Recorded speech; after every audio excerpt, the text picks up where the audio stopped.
හරි. දැන් අපි බලමු දෙවන පරතර කලාව ගැන. දැන් අපි බලමු දෙවන පරතර කලාව ගැන.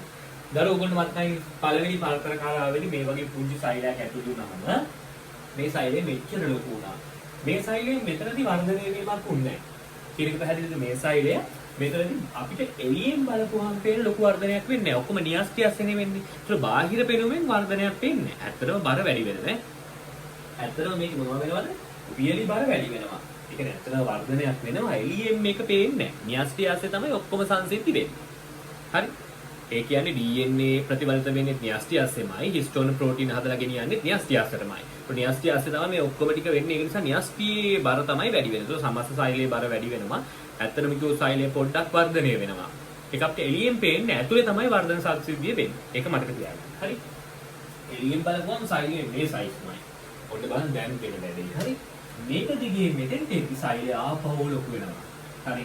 මේක දිගේ මෙතෙන් සෛලය ආපහු ලොකු වෙනවා. දැන් ලොකු සෛලය මම මෙතන අඳින්න මෙහෙම. හරි. සෛලය ආපහු ලොකු වෙනවා. මෙන්න සෛලය ලොකු වෙලා මේ සෛලය මෙතෙන්දී ආපහු ලොකු වෙලා. ආපහු ලොකු වෙනවා කියලා කියන්නේ සෛලය ලොකු වෙනවා කියලා කියන්නේ වර්ධනය වෙනවා. එතකොට දෙවන පරතර කලාවේදී සෛලය වර්ධනය වෙනවා. මම ඔයාලට කලින් කිව්වේ වර්ධනය වෙනවා නම් මොනවද වෙන්න ඕන? මේකත් එක්ක මතක් කරලා කියන්නේ මොනවද උනේ? අංක 1. ප්‍රෝටීන සංශ්ලේෂණය වෙන්න ඕන. අංක 2. සෛල ඉන්ද්‍රිකා වැඩි වෙන්න ඕන. පැහැදිලිද? එකක් වෙනව මොනවද? ප්‍රෝටීන සංශ්ලේෂණය වෙන්න ඕන. එතකොට සෛලය වර්ධනය වෙනවා. ඒත් එක්කම ඉන්ද්‍රිකා ප්‍රමාණය වැඩි වෙන්න ඕන. එතකොට සෛලය වර්ධනය වෙනවා. පැහැදිලිද? ඒ අනුව සෛලයේ වර්ධනය අඛණ්ඩව මෙතනදිත් මොනවා වෙනවද? වැඩි වෙන්නට පටන් ගන්නවා. යනවා අපි කියනවා වර්ධනය අඛණ්ඩව පවත්වාගෙන යන්නට G2 අවධිය දායක වෙනවා කියලා. ඊට අමතරව මේකදී ඔයාලට මතකද මම තුන්වෙනි කාරණාව විදිහට කිව්වේ මොකක්ද? S සඳහා අවශ්‍ය වෙන ප්‍රෝටීන සංශ්ලේෂණය වෙනවා කියලා. S සඳහා අවශ්‍ය වෙන ප්‍රෝටීන සංශ්ලේෂණය වෙනවා කියලා. මෙතනදී මම උගුට ආයෙ කියන ඒ වගේම එකක් M සඳහා අවශ්‍ය වෙන ප්‍රෝටීන සංශ්ලේෂණය වෙනවා. ඒ කියන්නේ අණු විභාජනය සඳහා අවශ්‍ය වෙන ප්‍රෝටීන මෙතන තමයි ළමයි හදන්නේ. ඒ අනුව ළමයි මෙතනදී හරියට ප්‍රෝටීන හැදෙනවා. සෛලය සඳහා අවශ්‍ය වෙන ප්‍රෝටීන හැදෙනවා. ඊට අමතරව ඉන්ද්‍රිකා ප්‍රමාණය වැඩි වෙනවා. ඊට අමතරව ඉස්සරහ අවස්ථාවට අවශ්‍ය ප්‍රෝටීන ටිකක් මෙතන හැදෙනවා. අණු සඳහා අවශ්‍ය වෙන ප්‍රෝටීන ටිකක් මෙතන හැදෙන්න පටන් ගන්නවා. ඒකට සෛලය obviously ලොකු වෙනවා. ප්‍රෝටීන සංශ්ලේෂණය වෙනවා, ඉන්ද්‍රිකා වැඩි වෙනවා කියලා කියන අනිවාර්යෙන් සෛලය ලොකු වෙනවාමයි. පැහැදිලිද? තව වැදගත් කාරණාවක් මම මෙතනදී ඔයාලට කියන්න තියෙනවා. ඉන්ද්‍රිකා වැඩි වෙනවා කියලා කිව්වනේ. ඉන්ද්‍රිකා වැඩි වෙනවා කිව්වහම දරුවෝ හරි ඉන්ද්‍රිකා වැඩි වෙනවා කියව හැම ඉන්ද්‍රිකාම වැඩි වෙන්නේ නැහැ. සෛල ඉන්ද්‍රිකා සමහරක් තමයි වැඩි වෙන්නේ. උදාහරණ විදියට කේන්ද්‍ර දේහ ද්විකරණය වෙලා කේන්ද්‍ර දේහ වර්ග දෙකක් නිර්මාණය වෙනවා. එක කේන්ද්‍ර දේහයයි සාමාන්‍ය සත්තු සෛලයක තියෙන්නේ. ඔබට මතකයි න්‍යාස්ටි ආසන්නයේ කේන්ද්‍ර දේහයක් තියෙනවා. හරි. ඒකේ කේන්ද්‍රිකා දෙකක් තියෙනවා. මේ දෙකේම එකතුවට තමයි අපි කේන්ද්‍ර දේහය කියලා කියන්නේ. කේන්ද්‍ර දේහ දෙකක් වෙනවා. තේරුණාද මම කියන්නේ කොහේ මයිටොකොන්ඩ්‍රියා හටලා වගේ ඉන්ද්‍රිකා වැඩි වෙනවා. හරි. මයිටොකොන්ඩ්‍රියා හටලා වගේ ඉන්ද්‍රිකා වැඩි වෙනවා. ශූන්‍යාස්තික සෛලවල මයිටොකොන්ඩ්‍රියා හටලා වගේ ඉන්ද්‍රිකා වැඩි වෙනවා. ඊට අමතරව කේන්ද්‍ර දේහ තියෙනවා නම් සෛලේ ඒ කේන්ද්‍ර දේහ ද්විකරණය වෙනවා. කේන්ද්‍ර දේහ සංඛ්‍යාව දෙගුණයක් වෙනවා. එතකොට මෙතනදී අපි දැනගත යුතු කරුණු පහක් තියෙනවා. හරි. මෙතනදී අපි දැනගත යුතු කරුණු පහක් තියෙනවා. 1 2 3 4 5. ගණනලා කියන්න පුළුවන් වෙනවා. හරි. මෙතන කරුණු තියෙන්නේ 3යි. 1යි 2යි 3යි. 1 2 3. මෙතන කරුණු 2යි. මෙතන කරුණු 5යි. හරි. පහෙන් 3ක් ඉතින් අපි දන්නවනේ මෙතන තිබුණු කරුණු 3යි. අංක 1 මොකද්ද? ප්‍රෝටීන සංශ්ලේෂණය වෙන්නේ. අංක 2 මොකද්ද? සෛලේන්ද්‍රිකා ප්‍රමාණය වැඩි. අංක 3 මොකද්ද? මේ ඉස්සරහා තියෙන අවස්ථාවල උන ප්‍රෝටීන සංශ්ලේෂණය වෙනවා. ඒ කියන්නේ මොකද්ද? අණුවන කලාව සඳහා අත්‍යවශ්‍ය වෙන ප්‍රෝටීන සංශ්ලේෂණය වෙනවා. ඒ තුනේ ඉතින් මෙතන තියෙන තුනමනේ හරි. මෙතන ඉස්සරහා කලාව උනේ S කලාව සඳහා අවශ්‍ය වෙන ප්‍රෝටීන සංශ්ලේෂණය වෙනවා. මෙතනදී කියනවා අණුවන කලාව සඳහා අවශ්‍ය වෙන ප්‍රෝටීන සංශ්ලේෂණය වෙනවා කියලා. 1 2 3 කරුණු තුන ලේසියෙන් මතක තියාගන්න පුළුවන්. 4යි 5යි මම කියන්නම්. 4 තමයි සෛලයේ වර්ධනය අඛණ්ඩව මේකෙදි පවත්වගෙන යනවා. සෛලයේ වර්ධනය අඛණ්ඩව පවත්වගෙන යනවා. හරි. කේන්ද්‍රිකා ද්විකරණය වෙනවා. අලුත් කරුණු දෙකයි සෛලයේ වර්ධනය අඛණ්ඩව පවත්වගෙන යනවා. කේන්ද්‍රිකා ද්විකරණය වෙනවා. පැහැදිලිද? ආයෙ මාත් එක මතක් කරගමු. අංක 1 ප්‍රෝටීන සංශ්ලේෂණය වෙනවා. අංක 2 ඉන්ද්‍රිකා ප්‍රමාණය වැඩි වෙනවා. හරි. ඉන්ද්‍රිකා සංශ්ලේෂණය වෙලා ඉන්ද්‍රිකා ප්‍රමාණය වැඩි වෙලා සෛලයේ වර්ධනය වෙන්න පටන් ගන්නවා. අංක 3 අණුවන විභාජනය සඳහා අවශ්‍ය වන අත්‍යවශ්‍ය ප්‍රෝටීන සංශ්ලේෂණය වෙනවා. 3 හරි. 4 සෛලයේ වර්ධනය අඛණ්ඩව පවත්වගෙන යනවා. 5 කේන්ද්‍රිකා ද්විකරණය වෙනවා. හරිම ලේසි. තේරුණාද? ඒ අර්ථයෙන් බලමු. නෝට් එකේ ඔක්කොම ටික තියෙනවා. ඔයගොල්ලෝ මුකුත් ලියා ගන්න නැහැ. හරි. ඔයගොල්ලෝ මුකුත් ලියා ගන්න නැහැ. ඔයගොල්ලෝ දැනගන්න ඕන මෙතනදී මේ සෛලය ලොකු වෙනවා කියලා විතරයි. හරි. ඕනනම් දාගන්න ඕනනම් ඔයාලා මෙතන මේ ඉඩ තියලා තියෙන්නේ මම ඔබට අවශ්‍ය නම් මේ රූප සටහන ආයෙ ඇඳලා සම්පූර්ණ කරගන්න. හරි. ඒතර ඔයගොල්ලන්ට තේරෙනවා සෛලයේ විශාලත්වයට මොකද වෙන්නේ කියලා. හරි. ඔයගොල්ලන්ට අවශ්‍ය නම් මේකම අපව ඇඳලා දාගන්න. මට පෙන්න ගන්න ඕන මේ සෛලයට වඩා මේක ලොකුයි කියන එක විතරයි. ඕනනම් ඔයාලා නිකන් පොඩි රූපයක් ඇඳලා දාගන්න. මෙතනදී සෛලයේ ආරම්භයේදී මෙච්චරයි නම් මේක අවසානයේ සෛලය ලොකු වෙනවා කියලා. හරි. මේක අවසානයේ සෛලය ලොකු වෙනවා කියලා මේ වගේ පොඩි රූපයක් ඇඳලා දාගන්න. තේරුණාද? මට පෙන්න ගන්න ඕන මෙතනදී සෛලය ලොකු වෙනවා නැත්නම් වර්ධනය වෙනවා කියන එක පමණයි. තේරුණාද? හරි. එතකොට අරු බලන්න මෙතන කරුණු ටික අපි ලකුණු කරගමු. සෛල ඉන්ද්‍රිකා මෙන්ම ප්‍රෝටීන සංශ්ලේෂණය මගින් සෛල වර්ධනය අඛණ්ඩව පවත්වා ගනී. ඔක තනි කරුණක් විදිහට කියන්න පුළුවන්. මම නම් සාමාන්‍යයෙන් ඔක කරුණු තුනක් විදිහට කියන්නේ. ඒ අනුව අංක 1 මොකක්ද? අංක 1 සෛල ඉන්ද්‍රිකා ප්‍රමාණය වැඩි වෙනවා කියන එක. අංක 2 ප්‍රෝටීන සංශ්ලේෂණය වෙනවා කියන එක. නම් කරගන්න අංක 1 සෛල ඉන්ද්‍රිකා highlight කරලා අංක 1 දාගන්න සෛල ඉන්ද්‍රිකා කියන තැන. සෛල ඉන්ද්‍රිකා ප්‍රමාණය වැඩි වෙනවා. සෛල ඉන්ද්‍රිකා සංශ්ලේෂණය වෙනවා. හරි. අංක 2 ප්‍රෝටීන සංශ්ලේෂණය වෙනවා. අංක 2 ප්‍රෝටීන සංශ්ලේෂණය වෙනවා. අංක 3 වර්ධනය අඛණ්ඩව පවත්වාගෙන යන්නට පුළුවන් වෙනවා. හරි. වර්ධනය අඛණ්ඩව පවත්වාගෙන යන්නට පුළුවන් වෙනවා. වර්ධනය අඛණ්ඩව පවත්වාගෙන යයි කියලා තියෙනවානේ. ඒක ලියා ගන්න. වර්ධනය අඛණ්ඩව පවත්වාගෙන යයි. එතන ලියා ගන්න රතු පෑනෙන්. මෙය සෛලයේ දෙවන වර්ධන අවධිය ලෙස හඳුන්වයි. මෙය සෛලයේ දෙවන වර්ධන අවධිය ලෙස හඳුන්වයි. මෙය සෛලයේ දෙවන වර්ධන අවධිය ලෙස හඳුන්වයි. මෙය සෛලයේ දෙවන වර්ධන අවධිය ලෙස හඳුන්වයි. මේ සෛලයේ දෙවන වර්ධන අවධිය ලෙස හඳුන්වයි. කියලා එක අනුරණ කලාව සඳහා අත්‍යවශ්‍ය වන ප්‍රෝටීන සංශ්ලේෂණය වෙනවා. හතරවෙනි කාරණාව, පස්වෙනි කාරණාව තමයි කේන්ද්‍ර දේහ ධ්‍රුවීකරණය වේ. කේන්ද්‍ර දේහ ධ්‍රුවීකරණය වෙනවා. කරුණු පහ ලේසියෙන්ම කියන්න පුළුවන්. ආයෙ මතක් කරගමු ඉක්මනට. ප්‍රෝටීන සංශ්ලේෂණය වෙනවා. ඉන්ද්‍රිකා ප්‍රමාණය වැඩි වෙනවා. අනුරණ කලාව සඳහා අත්‍යවශ්‍ය වන ප්‍රෝටීන සංශ්ලේෂණය වෙනවා. වර්ධනය අඛණ්ඩව පවත්වාගෙන යනවා. කේන්ද්‍ර දේහ ධ්‍රුවීකරණය වෙනවා. බලන්න. පැහැදිලිද? ඒ කියන්නේ අමුතුවෙන් කඩපාඩම් කරගන්න දෙයක් නැහැ. හරියම ලේසියෙන් මතක තියාගන්න පුළුවන්. පැහැදිලිද? හරි මෙච්චරයි. මොකක් ඉවරද? G2 කලාව ඉවරයි. මොකක්ද ඉවර? G2 කලාව ඉවරයි. හරි. G2 කලාව ඉවර වෙලා අපිට පටන් ගන්න තියෙන හරිනම් පොතේ හැටියට මොකක්ද? අනුරණ කලාව. නමුත් ඊට කලින් වැදගත් කාරණා කීපයක් තියෙනවා මම ඒ ටික මතක් කරලා ඉන්නවා. හරි. දැන් හිතන්නකෝ මෙහෙම ඔන්න G1 වලට සෛලයක් ඇතුල් වෙනවා. මේ සෛලය මේක දිගේ වර්ධනය වෙනවා. හරි මේක දිගේදී වර්ධනය වෙනවා. කවුද දන්නේ හරියටම වර්ධනය වුණාද නැද්ද කියලා? වර්ධනය වෙන්න තු මන්ද පෝෂණය වගේ හිටියොත් එහෙම මාර ප්‍රශ්නයක් වෙනවනේ. ඇයි? මන්ද පෝෂණ සෛලයක් තමයි DNA ප්‍රතිවර්ත වෙන්නේ. ඊට පස්සේ මන්ද පෝෂණය වෙච්ච සෛලයක් තමයි G2 කලාවේ තියෙන්නේ. මන්ද පෝෂණය වෙච්ච සෛලයක් තමයි අම්මරසික අනුණණය වෙන්නේ යන්නේ. එහෙම වුණොත් මන්ද පෝෂණයේ තියෙන සෛල දෙකක්මයි හැදෙන්නේ. ගැටලුවක් නිදරුවෝ. ඇයි? දැන් මේක වෙනවා කියලා කිව්වට මේක හරියටම වෙනවද කියලා බලන්න කෙනෙක් නැහැ නේ. දැන් හිතන්න මොකක් හරි විකෘතියක් ඇති වුණා කියලා පෝෂණ වුණතාවයක් හරි නැත්නම් වර්ණ දේහවල ගැටලුවක් හරි මොකක් හරි ඇති වුණා කියලා දැන් කවුද ඒක බලන්නේ? බලන්න කෙනෙක් නැති වුණොත් මොකද වෙන්නේ? විකෘති තියෙන සෛල මේක හරහා නැවත හැදෙන්න පටන් ගන්නවා. ඒ විදිහට තමයි පිළිකා හැදෙන්නේ. තේරුණාද? පිළිකා හැදෙන්නේ. ඔන්න මම ලස්සන කතන්දරයක් කියන්නේ නැහැ හොඳට අහගන්න. හරි. එතකොට මෙතනින් සෛලයක් ඇතුළු වුණාට පස්සේ මෙයාට ඔහේ යමන් යන්නන් වාලේ යමන් කියලා ඉන්න දීලා බලන් හිටියොත් මොකද වෙන්නේ? මෙයා යාලේ ගිහිල්ලා නන්නත්තර වෙලා හරි. පැහැදිලිද? ඊට පස්සේ නැති මංගස්ථාන වෙලා තමයි නවතින්නේ. සාමාන්‍යයෙන් අපේ ළමයි ගත්තත් එහෙමනේ හරි. පැහැදිලිද? දැන් මම හිටපු ඉස්කෝලේ හිටියා වෙන ස්ට්‍රික්ට් විදුහල්පති කෙනෙක්. හරි. අපි දන්න විදිහට නම් මිනිහා පුටුවේ කකුල කඩලා ගහනවලු ළමයින්ට. මම අහලා තියෙනවා එහෙම. හරි. නමුත් අද ඔය තියෙන විදිහට නාත්තනි ධම්මිස්සර ජාතික පාසල කියන එක පට්ට දියුණු ඉස්කෝලයක්. හරි. ඉස්කෝලේ එහා පැත්තේ කෑල්ලයි මෙහා පැත්තේ කෑල්ලයි කියන ඉස්කෝලේ පාරෙන් එහා පැත්තේ කොටසයි මෙහා පැත්තේ කොටසයි තියෙන්නේ. මේ දෙක සම්බන්ධ කරන්න උඩින් ගුවන් පාලමුකුත් තියෙනවා. ඒ ඔක්කොම නිර්මාණය කරලා තියෙන්නේ මේ වස කිව්ව විදුහල්පතිවරයා රැන්ටි සර් කියලා කියන්නේ මේ විදුහල්පතිවරයා විසින්. හරි. ඉතින් මම මගේ ඇස් වලින් කවදාවත් ඒ ගුරුවරයාව දැකලා නැහැ. විදුහල්පතිවරයාව දැකලා නැහැ. නමුත් පාසල් ඉතිහාසයේ මේ ගුරුවරයා ගැන ගුණ වර්ණනා කරනවා. හරි. මුළු ඉස්කෝලෙම තාර දාලා තියෙනවා. පිට්ටනිය හැර ලොකු පිට්ටනිය තියෙනවා අපේ ඉස්කෝලේ. මේ වොලිබෝල් වලට හරි ප්‍රසිද්ධ නිසා වොලිබෝල් ගහන පිට්ටනිය ඉන්ඩෝර් ස්ටේඩියම් අරම ඔක්කොම තියෙනවා. ඒවට අමතරව පන්ති හතර ගත්තා තාර දාලා තියෙන්නේ. හරි. පන්ති හතර තාර දාලා එහෙම කොන්ක්‍රීට් කරලා තාර දාලා කාණු හදලා මාර පිළිවෙලයි පිළිසුදුයි. ඒතර මම වෙන ඉස්කෝලේක ඉඳලා මේ ඉස්කෝලේට යන්නේ. ගියාට පස්සේ මට හිතා ගන්න බෑ මෙච්චර පිළිවෙලට ඉස්කෝලයක් තියාගන්න පුළුවන්ද කියලා. මං කලින් දැකපු පාසල් එක බලද්දී මම ඔය එක තරඟ වලට අරවට මේවට ගිහිල්ලා ඉස්කෝල යන ඕන තරම් දැකලා තියෙනවා. ඉස්කෝලවල ඕන තරම් පන්ති කාමරවල අපි ඇඳුම් මාරු කරගන්න අරම මේව කරනවානේ. හරි. ඔය ඩාන්සින් තරඟවලට අරගෙන මම ගියාම සමස්ත ලංකාවේ මේ තරඟවලට මම ඕන තරම් ගිහිල්ලා තියෙනවා. හරි මාවතගම සෙන්ටර් අර මේ ලංකාවේ හැම ඉස්කෝලේකට වගේ හැම නෙමෙයි ලංකාවේ ඔය ප්‍රධාන පාසල් වලට ගිහිල්ලා තියෙනවා මේ ඔය එක එක තරඟ වලට. හරි සිංහල භාෂා තරඟ, සමාජ අධ්‍යයන තරඟ අරගෙන තියෙන්නේ. හරි ඒ කාලේ ඔය මගුල් වලට ගිහිල්ලා තියෙනවා. ඔය හැම ඉස්කෝලේකට වඩා මම අමුතුම විනයක් සහ අමුතුම පිළිවෙලක් දැක්ක ඔය නාත්තනි ධම්මිස ජාතික පාසලේ මම තේරිලා ගියාට පස්සේ. එතකොට දරුවෝ මට හිතා ගන්න බෑ කොහොමද මේ වගේ ගොඩ නගලා තියෙන්නේ කියලා. ඒකට හේතුව තමයි under supervision. under supervision තමයි ඩෙවලොප් කරලා තියෙන්නේ. ඒ කියන්නේ ඉතාමත් හොඳ අවබෝධයක් සහිත ගුරුවරයෙක් විසින් හැම එකම හොයලා බලලා නිර්මාණය කරපු එකක්. හරි. ගුරුවරයා වස වෙන්න පුළුවන්. නමුත් අද පාසල පුතුල දිස්ත්‍රික්කයේ තියෙන හොඳම ඉස්කෝලයක් විදිහට බබල තියෙනවා. ඒකට හේතුව අර වස එක්කෙනාගේ සුපර්විෂන් එක.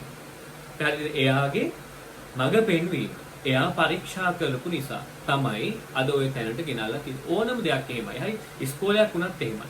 හරි. ඊට පස්සේ එයා ගියාට පස්සේ මොකක් හරි නොසන්ඩාලයක් ආවට පස්සේ ඉවරයි ඉතින් ඒක. හරි. පැහැදිලිව ඉස්කෝලේ විනයක් නෑ, අර පිළිතුරුකමක් නෑ. ඊට පස්සේ මුතාප කරලා දෙන්න දානවා. හරි. ඊට පස්සේ මුගස් කපන්න පටන් ගන්නවා. ඔය වගේ උන් තමයි ඉන්නේ ඊට පස්සේ නේ. හරි. ඒක නිසා මතක තියාගන්න අපේ දෙමව්පියෝ හොඳට අපිව ගැන හොයලා බලනවා නම්. හරි. අපිව නිවැරදි විදිහට දිශානත කරනවා නම්.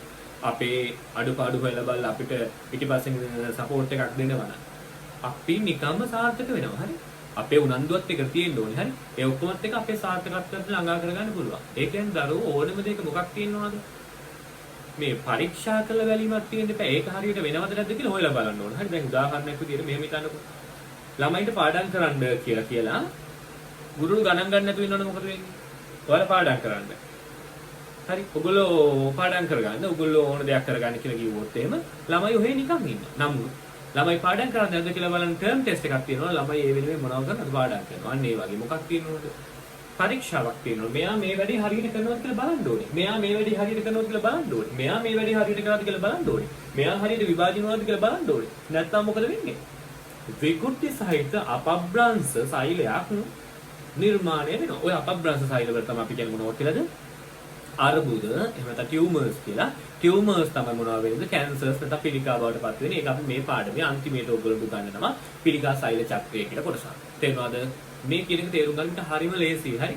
දැන් ඔයාලා තේරෙන්න ඕනේ මෙයා මෙතනද මෙතෙන්ට ආවා. බලන්න කවුරු හරි හිටියද? නෑනේ. මෙයා මෙතනලා මෙතෙන්ට ගියා. DNA ටිකක් හදාගත්තනේ ළමයි තනියම. ඒකට අමතරව මේ DNA වලට අවශ්‍ය වෙන හිස්ටෝන ප්‍රෝටීන ටිකක් හදාගත්තනේ තනියම. දැන් එයා තමයි මෙතන ඉන්නේ. දැන් මෙයා මෙතනින් මෙතෙන්ට යනවා. ඊට පස්සේ සෛලය ආයේ වර්ධනය වෙන්න පටන් ගන්නවා මේ කැලේදී. කවුද බලන්නේ? කවුරුත් නෑ බලන්නේ. එහෙම වුණොත් වර්ධනය වෙන්නේ නැතුව ඉන්නත් පුළුවන්. තේරුණාද? ඒක නිසා මේ සෛල චක්‍රයේ ළමයි එහෙම නිකන් නොසන්ඩාල විදියට යමන් ඔන්න ඔහේ යමන් කියලා යන්න දීලා නෑ. හරි? සෛල චක්‍රේ ඉතාමත් හොඳින් පාලනය වෙනවා. සුපිරි සිකියුරිටි එකක් තියෙනවා. සෛල චක්‍රේ සුපිරි සිකියුරිටි එකක් තියෙනවා. තේරුණාද? සුපිරි සිකියුරිටිලා දාලා තියෙනවා. කොහෙද ඉන්නේ මේ සුපිරි සිකියුරිටිලා? මෙන්න මේකේ ඉන්නවා. G1 වල ඉන්නවා. සුපිරි සිකියුරිටිලා. ඔව්. හරි? මෙන්න මෙතන ඉන්නවා සිකියුරිටි කෙනෙක්. හරි? මෙතන ඉන්නවා සිකියුරිටි කෙනෙක්. මෙතන සිකියුරිටි ඔෆිස් එකක්. හරි? මේ ඔෆිස් එක හරහා තමයි මොනවා වෙන්නවද? මේ පල්ලෙහාට එන්න ඕනේ. මම ඉතින් දාන්න G1 check point. මේක අපි කියනවා G1 check point එක කියලා. සිංහල නමක් නේ තියෙනවා. සිංහලෙන් කියන්නේ මොකද්ද? G1 පිරික්සුම් ස්ථානය. මොකක්ද අපි සිංහලෙන් කියන්නේ? G1 පිරික්සුම් ස්ථානය. තේරුණාද? G1 පිරික්සුම් ස්ථානය කියලා කියන්නේ. මෙතන කියනවා G1 පිරික්සුම් ස්ථානය නැත්නම් G1 check point එක කියලා. තේරුණාද? G1 check point එක කියලා කියනවා මෙන්න මෙතන. මෙතන විතර check point එකක් තියෙන්නේ නැහැ. මෙතන check point එක තියෙන අය කියන්නකෝ මේ වර්ධනේ හරියට උනාද කියලා බලන්න. මේ වර්ධනේ හරියට උනාද කියලා බලන්න. හරි? මෙතන check point එක තියෙන්නේ වර්ධනේ හරියට උනාද කියලා බලන්න. මම දැන් check point වල වැදගත්කම කියනවා නම් මම මේකට මතකනවා. හරි? වර්ධනය කියන එක හරියට උනාද කියලා බලන්න එපා. නැත්තම් වර්ධනය උනා කියලා මෙතෙන්ට ඇවිල්ලා මන්ද පෝෂණය වෙච්ච අංගවිකල කෙනෙක් ආවොත් එන මල කෙලියක් වෙනවා. හරි? G1 check point එක. හරි? G1 check point. මෙයා මොනවද බලන්නේ? මෙයා බලන්නේ වර්ධනය හරියට උනාද කියලා. වර්ධනය හරියට උනාද කියලා. හරිද? මෙයාට ළමයි මෙහෙම එකක් තියෙනවා. මේ check point එකට පුළුවන්කම තියෙනවා ළමයි වර්ධනය උනේ නැත්නම් මොකක් කරනවද? මේ සෛලය අයින් කරලා දානවා. හරි? හරියට වර්ධනය උනේ නැත්නම් මේ සෛලයට මෙතනින් එහාට යන්න දෙන්නේ නැහැ. මෙයා මෙතින් අයින් කරලා දානවා. අයින් කරලා දානවා. මොනවා හරි විකෘතියක් තිබොත් අයින් කරලා දානවා. මොනවා හරි විකෘතියක් තිබොත් අයින් කරලා දානවා. පැහැදිලිද? විකෘතියක් තියෙන්න ඕනේ නැහැ මෙතනට අයින් කරලා දාන්න. හරි? ඒ කියන්නේ මෙයා හරි විශේෂ චෙක් පොයින්ට් එකක්. තේරුණාද? මෙයා දන්නවා අපේ ඇඟේ විභාජනය වෙන්න ඕන සෛල මොනවද විභාජනය වෙන්න ඕන නැති සෛල මොනවද කියලා. පැහැදිලිද? අපේ ඇඟේ ළමයි සමහරක් සෛල විභාජනය වෙනවා. සමහරක් ඒවා විභාජනය වෙන්නේ නැහැ.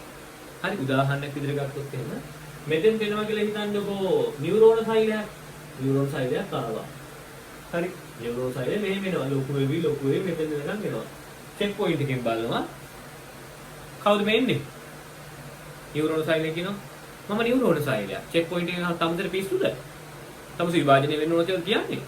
තමුස දන්නේ නැත්නම් නියුරෝන වලට විභාජනය වෙන්න බෑ. අනේ මේ කරුණා කරලා එළියට යනවා.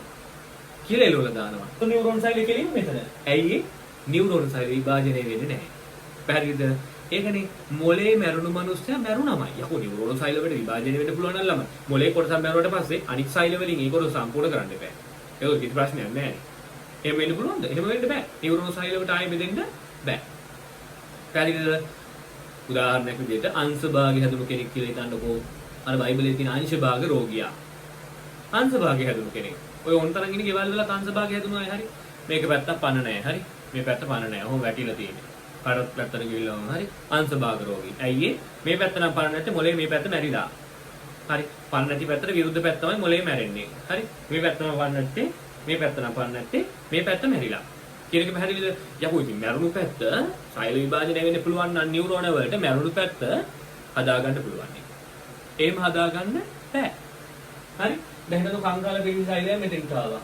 ඒක මේ වෙනවා මේ මෙතෙන්ට ආවා චෙක් පොයින්ට් එකට. චෙක් පොයින්ට් එකේ බලන් ඉන්නවා සිකියුරිටි කෙනෙක්. තමස කවුද? කංකාල පිළිසි සෛලය කියනවා. මං කංකාල පිළිසි සෛලය. ඇත්තද? දැන් එළියට. ඇයි? කංකාල පිළිසි සෛලය යනවා ඇයි? ඇයි? දන්නේ නැද්ද තමස පේශි වලට විභාජනය වෙන්න බෑ.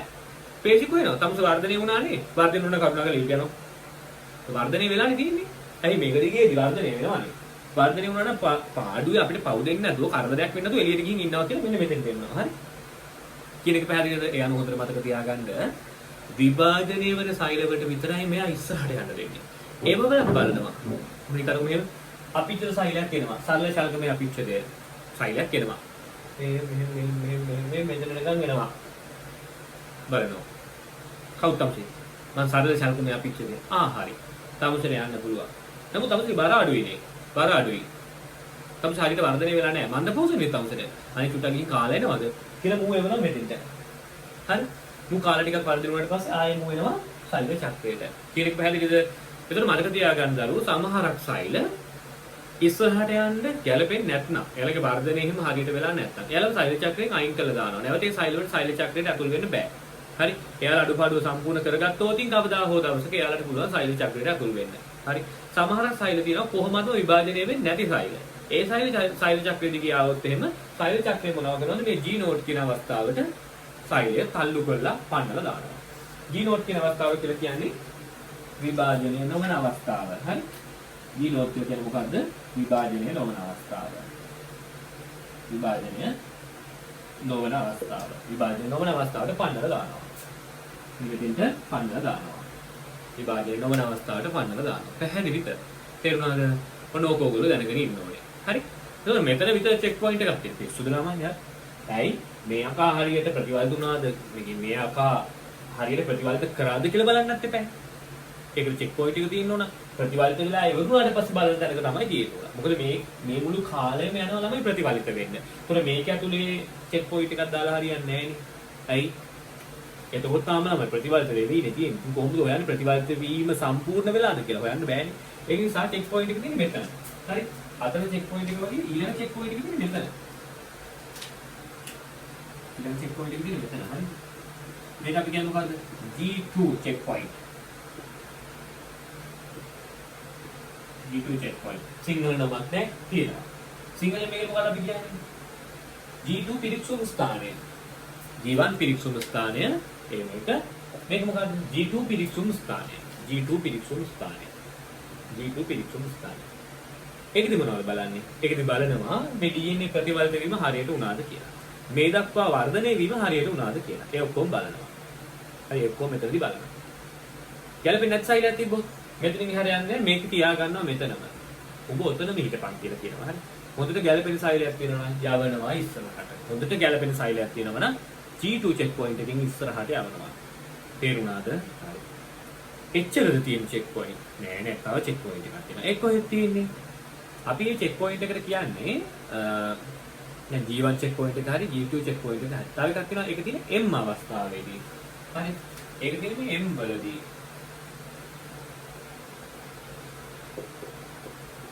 මේක කියන්නේ මොකද? M check point. M check point. M check point. සිංහලෙන් කියන්නේ M පිරික්සුම් ස්ථානය. අණු විභාජනයේ ඇතුලේ තියෙන පිරික්සුම් ස්ථානය. M check point එක නැත්නම් M පිරික්සුම් ස්ථානය කියලා අපි කියනවා. ඒතර පිරික්සුම් ස්ථාන ඔක්කොම කීයක් තියෙනවද? තුනක් තියෙනවා. G1, G2, M. G1, G2, M. පිරික්සුම් ස්ථාන ඔක්කොම තුනයි. ආයි කියන්නේ හැමෝම G1, G2, M. තර්කානුකූලව මතක තියාගන්න. වර්ධනය වුණාද කියලා බලන්න. ප්‍රතිවර්ධනය සම්පූර්ණ වීම බලන්න ප්‍රතිවර්ධනය සම්පූර්ණ වුණාට පස්සේ තියෙන්න ඕනේ. ඒක නිසා ඒක තියෙන්නේ කොහෙද? G2 අවස්ථාවේදී මේ දක්වා වර්ධනය වෙලා ඔක්කොම විභාජනය වීමත් සම්පූර්ණ වෙලාද කියලා බලන්න M අවස්ථාවේදී තියෙනවා මොකද්ද? check point එක. තේරුණාද? check point එක. ඒතර මේවදී බලන්නේ සෛල චක්‍රය තුලදී මේ සෛල චක්‍රයේ යාන්ත්‍රණ නිවැරදිව සිදු වෙනවාද කියලා බලලා නොගැලපෙන සෛල තිබ්බොත් ඒ සෛලවලට ඉදිරියට යන්න දෙන්නේ නැතුව ඒව නවත්ත ගන්න එක තමයි මෙතනදී කරන්නේ. හරි. මිනිස් දේහයේ තියෙන බොහෝ සෛල ළමයි මෙන්න මෙතන තියෙන්නේ. හරි. මිනිස් දේහයේ ඊටාම සුළු සෛල ප්‍රමාණයක විතරයි විභාජනය වෙන්න පුළුවන්. හරි. මිනිස් දේහයේ බොහෝ සෛල, ස්නායු සෛල, පේශි සෛල ඒවා ඔක්කොම තියෙන්නේ මෙන්න මෙතන. හරි. කියනවා මේක MCQ එකක්. MCQ වල අහනවා මිනිස් දේහයේ බොහෝ සෛල වල විභාජනය වෙන්න පුළුවන්ද කියලා පිළිතුර බෑ. හරි. විභාජනය වෙන්න බෑ. ඒකට හේතුව මිනිස් දේහයේ බොහෝ සෛල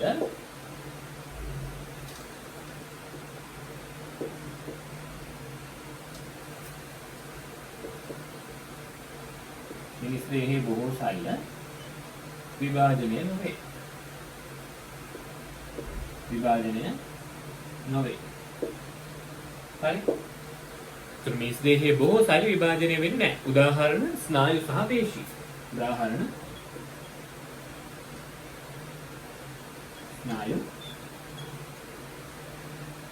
පේශි. පේශි වර්ග තුනම. හරි.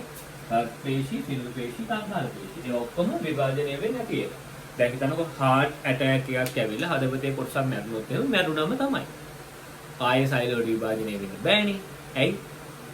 ඒවා පේශි සෛලනේ. පේශි සෛල තියෙන G නෝට් අවස්ථාවේනේ. ඒවට ආයේ විභාජනය වෙන්න බෑනේ කවදාවත්. ඒක නිසා කොටසක් මැරුණොත් සොරිම තමයි. සම්පූර්ණයෙන් මැරුණොත් අනිත්‍යවත සංඛාරා. නිවන් සුව ලැබේවා කියන තමයි තියෙන්නේ. සොරි කියන්නත් නෑ. එකෙක් නෑනේ. ඒක උරිතුරු වෙන්නේ නෑනේ. තේරුණාද මම කියන එක? එතකොට අපේ දෙහි බොහෝ සෛල වලට විභාජනය වෙන්න බෑ. G නෝට් අවස්ථාවේ තමයි තියෙන්නේ. දැන් උදාහරණයක් විදිහට අපි කාංකාල පේශි සෛලයක් මෙහෙම කඩලා ගලවලා ගන්නවා. අරගෙන බලනවා. ඒක මොන අවස්ථාවේද තියෙන්නේ? සෛල චක්‍රය මොන අවස්ථාවේද තියෙන්නේ කියලා G නෝට් අවස්ථාවේ තමයි තියෙන්නේ. G නෝට් අවස්ථාවේ තියෙන්නේ. G නෝට් අවස්ථාව ආයාට ජීවිතේට මොනවා වෙන්න බෑද? සෛල චක්‍රයට එන්න බෑ. තේරුණාද? හරි. එනවා ඔය මම ඔයගොල්ලෝ පැහැදිලි කරපු කාරණා ටික ඔයගොල්ලෝ තේරෙනවා ඇති. දැන් ඔය ටියුට් එකේ එහා පැත්තේ පිටුවේ. හරි. G2 අවස්ථාවෙන් පස්සේ එහා පැත්තේ පිටුවේ තියෙන පිටු භාගයක් රූල් තියලානේ. හරි පිටු භාගයක් රූල් කියලා තියෙනවා. පහලේ රූප සටහනකුත් තියෙනවා. හරි. ඒ රූප සටහනේ ඔයගොල්ලෝ චෙක් පොයින්ට් වල වෙනවා. හරි. චෙක් පොයින්ට් වල G1 චෙක් පොයින්ට්. නම් කරගන්නකො G1 චෙක් පොයින්ට් කියන්නේ මොකද්ද? G1 පිරික්සුම් ස්ථානය. නම් කරගන්න G1 චෙක් පොයින්ට් G1 පිරික්සුම් ස්ථානය. G1 check point එක G1 පිරික්සුම් ස්ථානය. G1 check point G1 පිරික්සුම් ස්ථානය. ඊළඟට ආයෙත් නෝ බලන්නකෝ G2 check point G2 check point G2 check point. සිංහලෙන් කියන්නේ මොකද්ද? G2 පිරික්සුම් ස්ථානය. G2 පිරික්සුම් ස්ථානය. G2 පිරික්සුම් ස්ථානය. G2 පිරික්සුම් ස්ථානය. G2 පිරික්සුම් ස්ථානය. එච්චර නෑනේ. මේක ප්‍රති metaphase check point. හරි. ඒක නම් කරගන්න. M පිරික්සුම් ස්ථානය. M පිරික්සුම් ස්ථානය. M අණු විභාජනය ඇතුලේ තියෙන පිරික්සුම් ස්ථානය. හරි. M පිරික්සුම් ස්ථානය. M පිරික්සුම් ස්ථානය. තේරුණාද මම කියන එක? හරි. ඒකත් හරි. පැහැදිලිනේ? ඔන්න පිරික්සුම් ස්ථාන තුන. හරි. අපි එයාට තේරියා ගමු. හරි. එයාට තේරියා ගන්න. උඩින් මාතෘකාව දාගන්න. සෛල චක්‍රයේදී ආබාධ හඳුනා ගැනීම. සෛල චක්‍රයේදී ආබාධ හඳුනා ගැනීම. සෛල චක්‍රයේදී ආබාධ හඳුනා ගැනීම. සෛල චක්‍රයේදී ආබාධ හඳුනා ගැනීම. සෛල චක්‍රයේදී ආබාධ හඳුනා ගැනීම. සෛල චක්‍රයේදී ආබාධ හඳුනා ගැනීම. ආබාධ හඳුනා ගැනීම. හරිද? හරි. අපි යතේ ලියාගමු. යතේ ලියාගන්න. හරි. සෛල චක්‍රය තුල සෛල චක්‍රය තුල සෛල චක්‍රය තුල පාලන යාන්ත්‍රණ මගින් සෛල චක්‍රය තුල පාලන යාන්ත්‍රණ මගින් සෛල චක්‍රය තුල පාලන යාන්ත්‍රණ මගින් ඒ යාමනය වන අතර සෛල චක්‍රය තුල පාලන යාන්ත්‍රණ මගින් ඒ යාමනය වන අතර සෛල චක්‍රය තුල පාලන යාන්ත්‍රණ මගින් ඒ යාමනය වන අතර සෛල චක්‍රය තුල පාලන යාන්ත්‍රණ මගින් යාමනය වන අතර යාමනය වන අතර මෙම චක්‍රය තුල ගමන් ගන්නා සෛල මෙම චක්‍රය තුල ගමන් ගන්නා සෛල මෙම චක්‍රය තුල ගමන් ගන්නා සෛල එක් කලාවක සිට ඊළඟ කලාවට යාමට එක් කලාවක සිට ඊළඟ කලාවට යාමට එක් කලාවක සිට ඊළඟ කලාවට යාමට එක් කලාවක සිට ඊළඟ කලාවට යාමට එක් කලාවක සිට ඊළඟ කලාවට යාමට රතු පෑනෙන් සෛල සූදානම් බව සහතික කිරීම එක් කලාවකින් ඊළඟ කලාවට යාමට රතු පෑනෙන් සෛල සූදානම් බව සහතික කිරීමට සෛල සූදානම් බව සහතික කිරීමට සෛල සූදානම් බව සහතික කිරීමට සෛල චක්‍ර පාලනය කිරීම නැත්නම් සෛල චක්‍රය පාලනය කරන සූදානම් බව සහතික කිරීම සෛල චක්‍රය පාලනය කරන පිරික්සුම් ස්ථාන ඉවහල් වේ. සෛල චක්‍රය පාලනය කරන පිරික්සුම් ස්ථාන ඉවහල් වේ. සෛල චක්‍රය පාලනය කරන පිරික්සුම් ස්ථාන ඉවහල් වේ. සෛල චක්‍රය පාලනය කරන පිරික්සුම් ස්ථාන ඉවහල් වේ. සෛල චක්‍රය පාලනය කරන පිරික්සුම් ස්ථාන ඉවහල් වේ.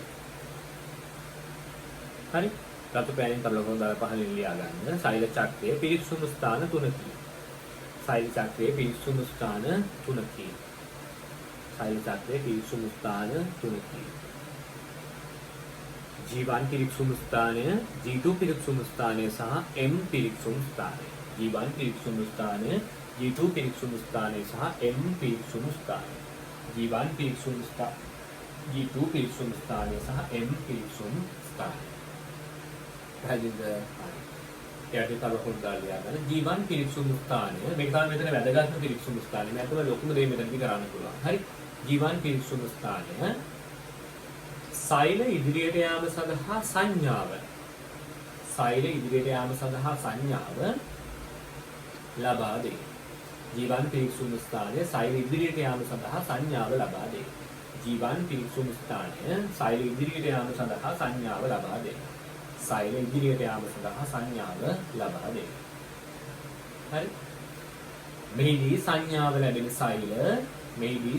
ලැබෙන සෛල යන්න පුළුවන් කියලා කිව්වට පස්සේ අන්නේ පුළුවන් ඕකේ එක ලැබෙන සෛල යන්න පුළුවන් කියලා පුළුවන් කියන එක අහගන්න සෛල G1 S G2 හා M හරහා මෙම සංඥාව ලැබෙන සෛල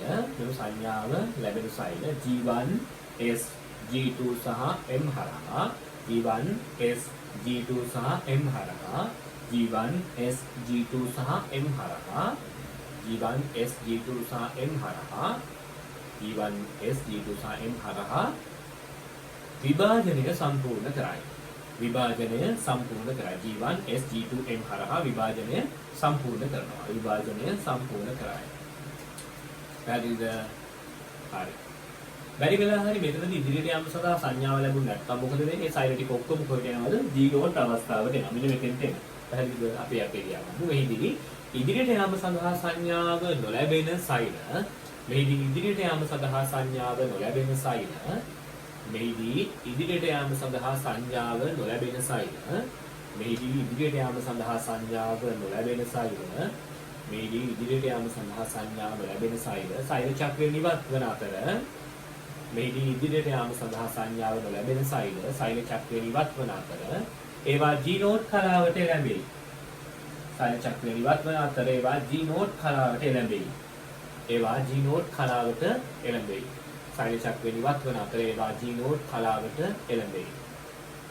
G note කලාවට එළඹෙයි. පැහැදිලිද? මෙය සෛල විභාජනයේ නොවන කලාවක් වෙයි. මෙය සෛල විභාජනයේ නොවන කලාවක් වෙයි. එක සෛලයක් හරි මෙතෙන්ට ආවොත් එහෙම සෝරි තමයි ආයේ මේ සෛලයේ බෙදෙන්නේ නැහැ කවදාවත්. හරි. G note අවස්ථාවටයි මෙය සෛල විභාජනයේ නොවන අදියරක් වෙයි. මෙය සෛල විභාජනයේ නොවන අදියරක් වෙයි. හරි. මෙය සෛල විභාජනයේ නොවන අදියරක් වෙයි.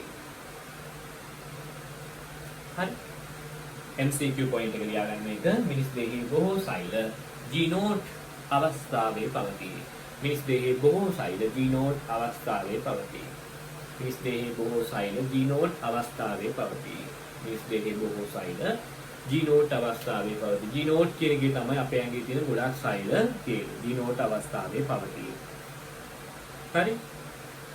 G note අවස්ථාවේදී ඒ කියන්නේ අපේ ඇඟේ තියෙන බොහෝ සෛල වලට මොනවා වෙන්න බෑනේ? විභාජනය වෙන්න බෑ. හරි. ඉතින් පස්සේ අවසාන පොයින්ට් එක ඒක මේකේ තියෙනවා print කරලා. හරි. ඒක බලන්න. සෛල චක්‍රයේ ඉදිරි කලාවලට යාම සඳහා සෛල සූදානම් බව සහතික කිරීමට සෛල චක්‍ර පාලනය කර පිරික්සුණු ස්ථාන G1, G2 සහ M තලාවල ඇත. මම ඒක ඔයගොල්ලන්ට පැහැදිලි කරා. පල්ලෙහා වලට පේනවා ඇති සිකියුරිටි කෙනෙක් ඉන්නවානේ. ටෝච් එකක් දාගෙන වොකි ටෝකි එකකින් කතා කරගෙන ඉන්න ඩයල් එක. හරි. ඒගොල්ලෝ තමයි සිකියුරිටිලා. හරි. ඒගොල්ලෝ තමයි මොනවා කරන්නේ පරීක්ෂා කරලා බලන්නේ.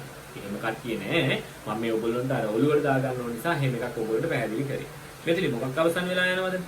මෙතනින් අවසන් වෙනවා අන්තර් කලාව දරුවෝ. හරි. අන්තර් කලාව. අන්තර් කලාව කියනකොට සම්පූර්ණයෙන්ම අවසන් වෙනවා මෙතන. ඊළඟට ඉතුරුනේ මොකද්ද? මෙන්න මේ කොටස. සෛල චක්‍රයේ 10%ක් වැය වෙන කොටස. ඒ මොකද්ද? අනුනන කලාව ගැන බලන්නයි තියෙන්නේ. අනුනන කලාව කියන එක ඇතුලේ මම කිව්ව කොටස් දෙකක් තියෙනවා. අනුනන න්‍යෂ්ටි විභාජනය සහ සෛල ප්ලාස්ම විභාජනය කියලා. අනුනන න්‍යෂ්ටි විභාජනයයි සෛල ප්ලාස්ම විභාජනයයි. දැන් අපි බලන්න ඕනේ එහෙනම් මුලින් මොකද්ද? අනුනන කලාවට අයිති අනුනන න්‍යෂ්ටි විභාජනය කියන්නේ මොකක්ද කියලා. අනුනන කලාවට අයිති අනුනන න්‍යෂ්ටි විභාජනය කියන්නේ මොකක්ද කියලා. හරිද?